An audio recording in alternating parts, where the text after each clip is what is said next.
convosco. Ele está no meio de nós. Proclamação do Evangelho de Jesus Cristo, segundo João. Glória a vós, Senhor. Deus amou tanto o mundo que deu o seu Filho unigênito, para que não morra todo aquele que nele crer, mas tenha a vida eterna. De fato, Deus não enviou o seu Filho ao mundo para condenar o mundo, mas para que o mundo seja salvo por ele. Quem nele crê não é condenado, mas quem não crê já está condenado, porque não acreditou no nome do Filho unigênito. Palavra da salvação. Glória a vós, Senhor. A vós louvor, honra e glória eternamente. A vós louvor, honra e glória eternamente.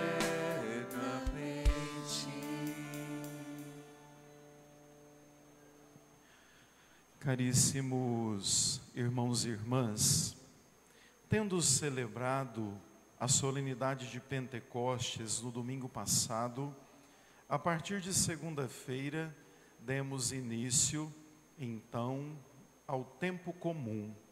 Retomamos desde a segunda as grandes lições que vamos aprender nesta segunda etapa do tempo comum, de segunda-feira até o 34º domingo do tempo comum. Esse período de tempo comum, nós vamos nos educando no seguimento de Jesus, revendo as suas principais ações, seus grandes ensinamentos e, acima de tudo, seguindo-o como discípulos missionários a partir daquilo que ele deixou e ensinou o grupo dos apóstolos. Vejam que então, depois que a gente termina o tempo da Páscoa, imediatamente no domingo próximo, nós celebramos a solene festa da Santíssima Trindade. Por quê? Porque depois de caminharmos na compreensão da encarnação de Cristo, da sua vida, morte, ressurreição, ascensão, depois envio do Espírito Santo, a humanidade de forma profunda experimentou de modo pleno e completo a revelação. Deus, na verdade, quis partilhar com a humanidade o que tinha de melhor, Ele mesmo. Ele, na verdade, quis vir ao nosso encontro. E aí, depois de entendermos essa revelação, a gente compreende que há um só Deus que age em três pessoas. Ele é Pai, Ele é Filho, Ele é Espírito Santo. Por que Ele é Pai?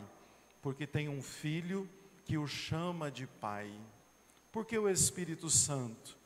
Ele procede do amor do Pai e do Filho, para que a gente entenda a grandeza da comunicação da Santíssima Trindade. Ele é o amor derramado nos nossos corações. Mas vejam que essa solenidade de hoje não é para eu dar aula de tratado de Trindade, não é para eu ensinar doutrina a vocês, não é também para que vocês saiam daqui com uma grande lição de Santíssima Trindade. É o nosso maior mistério de fé e quem tentou explicar acabou não dando conta. Então aqui a grande proposta e o grande projeto é nós sairmos dessa liturgia hoje agradecendo a Trindade que nos amou de forma tão plena, tão completa, que veio ao nosso encontro como Pai, Filho e Espírito Santo. A nossa fé, por excelência, é trinitária. Tudo que nós fazemos, a gente começa invocando a Trindade, traçando o sinal da cruz. Várias vezes durante o dia, muitos de nós se recordam da Trindade quando acaba louvando o Pai, o Filho e o Espírito Santo. A nossa fé é trinitária. A gente repete durante a missa inúmeras vezes a ação trinitária no Pai, pelo Filho, com o Espírito Santo. Isso quer dizer que essa experiência trinitária não é nem com uma ideia, nem com uma doutrina, nem com uma teoria. O que eu estou falando aqui é experiência com pessoas, o Pai, o Filho e o Espírito Santo, que precisa ser experimentado por nós, para que nossa vida tenha a doçura da filiação, a força salvífica e a santificação e a iluminação. Aí, eu paro um pouquinho para nós voltarmos na primeira leitura. Primeira leitura e muitas outras leituras do Antigo Testamento retratam Deus vindo ou em uma nuvem, ou numa sarça ardente, ou a partir de fenômenos muito diferentes. Mas vejam, há uma coisa em comum quando a gente olha lá para o Antigo Testamento. Deus vem ao encontro da humanidade. Ouvimos aqui o texto em que pela segunda vez Moisés sobe no monte, pega as pedras da lei para levar de novo, porque quando ele desce, eles estão adorando o bezerro de ouro. Aí Moisés quebra as pedras e sobe de novo. E Moisés diz assim: Senhor, caminha com teu povo, mesmo que sejamos cabeça dura. É interessante quando a gente olha e ouve essa fala de Moisés, somada à fala dos profetas, dos juízes, ou até mesmo na sarça ardente, quando o Pai diz: eu vi o sofrimento do meu povo, eu desci para fazê-lo subir. Vai, Moisés, e liberta o meu povo. A gente entende que a ação daquele que nós chamamos de Deus, o Pai, é na verdade acompanhar de maneira afetiva, paternal e maternal os seus filhos. Só que de repente chega um momento da história que a Trindade resolve que o Filho devia se encarnar. A gente entende a Trindade desde as primeiras linhas da Bíblia.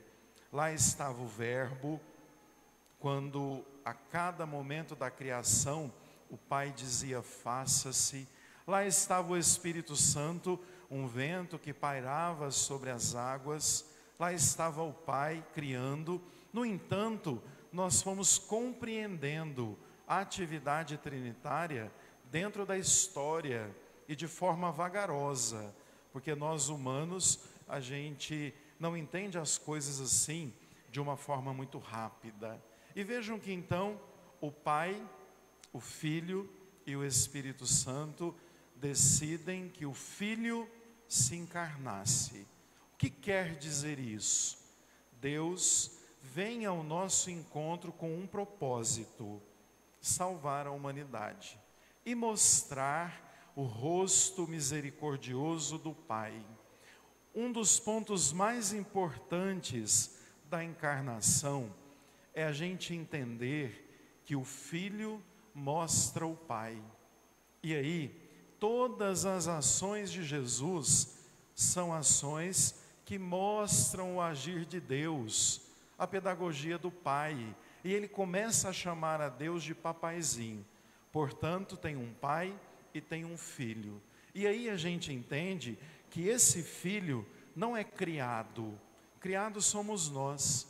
são os anjos, as criaturas. Ele é gerado porque ele pertence à Trindade, gerado inclusive sem a ação de um homem. Ele é gerado no ventre de Maria e para a salvação humana. Inclusive, o Evangelho começa dizendo: Deus amou tanto o mundo que deu o seu Filho único, para que todos nós não morramos, mas nos encontremos na eternidade de Deus. Tudo isso para quê? Deus não enviou o seu Filho ao mundo para condenar o mundo, mas para salvá-lo. Nós temos uma facilidade gigantesca de jogar em Deus sentimentos e atributos que são muito humanos. A gente gosta de dizer que Deus se vinga, a gente gosta de apontar um Deus punidor, que sempre está vigiando para punir ou para compensar. A gente gosta e muitas vezes rapidamente a gente coloca Deus como juiz, perverso, bravo, rígido, que castiga, que pune. Sinto em dizer, Deus não é nada disso. Isso, na verdade, é tudo sentimento humano que a gente projeta em Deus, desejosos de que Ele se vingue por nós, de que Ele odeie por nós, de que Ele faça justiça por nós. E muitas vezes a justiça é cruel, é vingativa, é punitiva, e Deus não é assim. Jesus, ele mostra que a encarnação é para que a gente compreenda que o maior atributo de Deus é a misericórdia, é estender a mão, é amar a humanidade, é ser terno, é convidar a experiência com Ele, é sermos melhores, é a partir da experiência com Ele, aproximarmos o nosso agir ao agir dEle. Então Jesus, quando vem, Ele vem para mostrar quem é Deus. Por isso que inúmeras vezes nos evangelhos a gente vê escrito assim: eu estou no Pai, o Pai está em mim, eu e o Pai somos um. Por quê? Para que a humanidade compreenda que a maneira de Deus agir é dita, mostrada e apresentada em Jesus. No entanto, no meio de tudo isso, o maior presente do Pai, que é o Filho, que vem para nos salvar, não é compreendido. Ele mexe com a estrutura religiosa. Naquele tempo, a estrutura religiosa enchia de castigo e punição, inclusive delegava muitas coisas a Deus, sobretudo o castigo e a punição. Não aceitam a fala de Cristo. Cristo morre exatamente por falar de um Deus que é amoroso, de um Deus que trata com compaixão. Imagina que isso é permitido, imagina que Deus é bom, imagina, a Ele toda a glória e louvor, mas Ele é bravo, Ele é general. Então matam o Filho crucificado. No entanto, a morte não cala. Jesus tem as marcas do eterno, ressuscita, caminha com os discípulos. Acabamos de viver isso na Páscoa, e antes de voltar ao Pai, Ele diz assim: não vos deixarei órfãos, eu volto ao Pai, mas vocês serão acompanhados pelo Espírito Santo. E aí, subindo ao Pai, o Espírito procede dessa decisão amorosa: não vamos deixar a humanidade sozinha, envia o Espírito Santo. Há um movimento de descida de Deus. Na nossa imaginação, Ele está lá no céu, né? Lá nas alturas. Tudo bem, a gente pode entender dessa forma. Entendendo dessa forma, o que a gente percebe? O Pai desce, o Filho se encarna e desce, o Espírito Santo também desce. Isso quer dizer que Deus tem um propósito: se encontrar conosco para a nossa salvação. Por isso hoje a gente só pode dizer obrigado, Senhor. Obrigado por tanto amor. Obrigado por nos visitar desde o nosso batismo. Obrigado por ser misericórdia, por ser compaixão, por nos ensinar as grandes lições de amor. Obrigado por dizer que o nosso lugar é a eternidade, é estar com o eterno. E aí, minha gente, hoje a gente precisa sair daqui muito feliz, porque de fato Ele vem ao nosso encontro. Deus resolve partilhar o que tem de melhor com a humanidade. Por isso a nossa resposta deve ser amor e compaixão. Por isso a gente agradece tamanho amor de um Deus que é único, mas também é trino, de um Deus que é Pai, Filho e Espírito Santo e nos ama sobremaneira. Para terminar, eu vou citar Santo Agostinho 2 vezes. Primeiro, quando ele quis explicar a Trindade, saiu, foi passear na praia e queria criar uma estratégia para escrever um tratado trinitário. E de repente ele vê um garoto na orla da praia fazendo um buraco. E aquilo deixa ele curioso. Ele chega no garoto e pergunta assim: o que você está fazendo?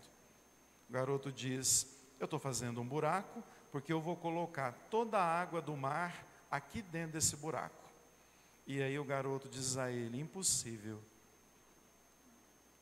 Aliás, ele diz ao garoto: impossível, você não vai conseguir. É impossível você colocar a água do mar, garoto, aí dentro desse buraco. Ela volta. Ele diz: mais impossível ainda é você querer explicar a Trindade. Ela é mistério e continuará sendo mistério. O menino desapareceu e Santo Agostinho entendeu que a Trindade é o nosso maior mistério de fé. E aí depois ele quis pelo menos deixar escrito qual é a melhor maneira de compreender a Trindade na prática. Aí ele escreve assim: eu entendi a Trindade na prática quando eu entendi que a Trindade pede de mim a caridade. Ser caridoso é entender da Trindade, porque a caridade cura, salva, liberta e faz o bem. Então, para entender a Trindade, sejamos sempre caridosos. Louvado seja o nosso Senhor Jesus Cristo. Para sempre seja louvado. Glória ao Pai, ao Filho e ao Espírito Santo. Como era no princípio, agora e sempre. Amém.